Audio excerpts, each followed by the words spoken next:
Assalamualaikum warahmatullahi wabarakatuh. Sebelumnya, yang terhormat Ibu Sri Sani Apsih, MKes, selaku dosen pengampu mata kuliah Psikologi Perkembangan.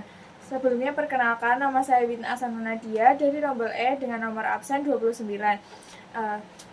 Yang pertama, yang saya ketahui tentang psikologi perkembangan, yaitu psikologi perkembangan adalah cabang psikologi yang mempelajari perubahan perilaku, kemampuan, dan fungsi mental manusia sepanjang rentang kehidupannya, yaitu mulai dari bayi hingga mereka lanjut usia.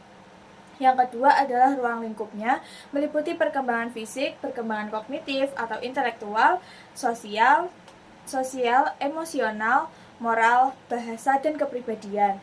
Yang ketiga adalah faedahnya, yaitu satu, untuk membantu guru dan orang tua memahami karakteristik setiap tahap perkembangan anak. Yang kedua adalah menjadi dasar dalam menentukan pendekatan pembelajaran yang sesuai. Yang ketiga adalah membantu memecahkan masalah belajar dan perilaku peserta didik. Selanjutnya adalah pengertian pertumbuhan dan perkembangan, serta contohnya. Pertumbuhan atau growth itu merupakan perubahan kuantitatif seperti peningkatan ukuran fisik tubuh. Contohnya adalah berat badan anak bertambah dari 10 kg menjadi 20 kg. Selanjutnya adalah perkembangan atau development, yaitu perubahan kualitatif. Jadi itu meliputi kematangan fungsi dan kemampuan berpikir anak. Seperti anak yang semula hanya bisa bicara satu kata menjadi bisa menyusun kalimat yang sederhana. Yang ketiga adalah tahap-tahap perkembangan individu menurut Erik Erikson dan Piaget. Yang pertama adalah masa bayi dari 0 sampai 2 tahun. Itu meliputi kepercayaan dasar dengan ketidakpercayaan. Yang kedua adalah masa kanak-kanak awal, yaitu pada umur 2 sampai 6 tahun. Jadi itu merupakan kemandirian dan inisiatif mulai berkembang. Yang ketiga adalah masa sekolah dari umur 7 sampai 12 tahun, yaitu anak mulai rajin dan rendah diri, mulai belajar bekerja dan berprestasi. Yang keempat adalah remaja, yaitu pada umur 12 sampai 18 tahun. Pada masa ini, anak itu mulai mencari identitas dirinya atau jati diri mereka sendiri.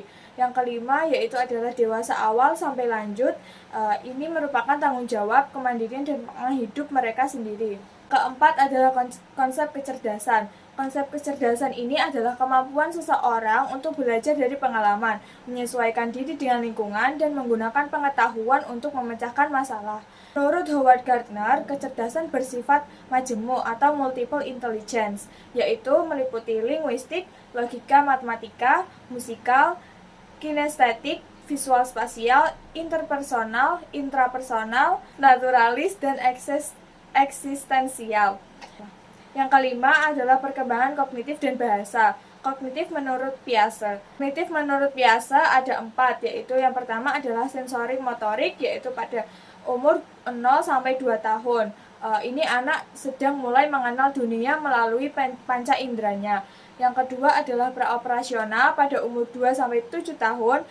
Anak ini mulai menggunakan simbol dan bahasa. Yang ketiga adalah operasional konkret, yaitu pada umur 7 sampai 11 tahun. Ini anak mulai berpikir logis terhadap hal-hal yang konkret. Yang keempat atau yang terakhir adalah operasional formal pada umur 12 tahun ke atas. Anak ini mulai berpikir secara abstrak dan bisa menyimpulkan hipotesis. Yang kedua adalah bahasa, yaitu berkembang dari babbling menjadi kata tunggal, menjadi kalimat sederhana, selanjutnya menjadi kemampuan komunikatif yang kompleks. Yang kedua yaitu adalah upaya menstimulasi perkembangan kognitif bahasa murid sekolah dasar. Jika di dalam kelas itu saya akan menggunakan strategi belajar aktif dan menyenangkan, misalnya seperti diskusi, eksperimen, dan permainan edukatif. Yang kedua adalah mengajukan pertanyaan terbuka untuk melatih berpikir kritis dari anak. Yang ketiga adalah menyediakan buku bacaan dan media visual untuk memperkaya kosakata. Keempat adalah mulai melatih cerita lisan dan tulisan agar anak itu mulai terbiasa dengan mengungkapkan ide. Jika di luar kelas, yaitu yang pertama adalah mengadakan kunjungan edukatif ke museum, kebun binatang, atau tempat wisata yang edukatif. Yang kedua adalah mendorong anak untuk terbiasa membaca di rumah dan berbicara santai kepada orang tua. Yang terakhir adalah membentuk kelompok belajar atau lomba membaca puisi untuk menstimulasi kemampuan verbal anak. Yang ketiga adalah mengapa ada anak yang unggul, rata-rata, dan kurang, bagaimana menyikapinya. Nah, penyebab perbedaannya yaitu ada 3. Yang pertama, faktor hereditas atau genetik. Jadi bawaan biologis dan potensi intelektual itu berbeda-beda. Mungkin dari orang tuanya ada yang memang sudah pintar atau ada yang kurang. Yang kedua adalah faktor lingkungan. Kualitas stimulasi di rumah, pola asuh, gizi, dan kesempatan belajar ini juga menjadi faktornya. Yang terakhir adalah faktor psikologis, yaitu motivasi, rasa percaya diri anak itu sendiri, dan dukungan sosial. Nah, sikap yang tepat yaitu dengan tidak membanding-bandingkan anak. Yang kedua adalah memberikan pendekatan pembelajaran diferensiasi atau sesuai kebutuhan dan kemampuan tiap murid. Yang ketiga adalah memberikan penguatan positif bagi setiap kemajuan. Dan yang terakhir adalah membangun lingkungan yang inklusif dan suportif agar semua anak itu dapat berkembang optimal sesuai dengan bidangnya masing-masing. Terima kasih, mohon maaf jika ada salah kata maupun perilaku yang kurang berkenan. Saya Witna Asanadia mengucapkan mohon maaf dan terima kasih. Wassalamualaikum warahmatullahi wabarakatuh.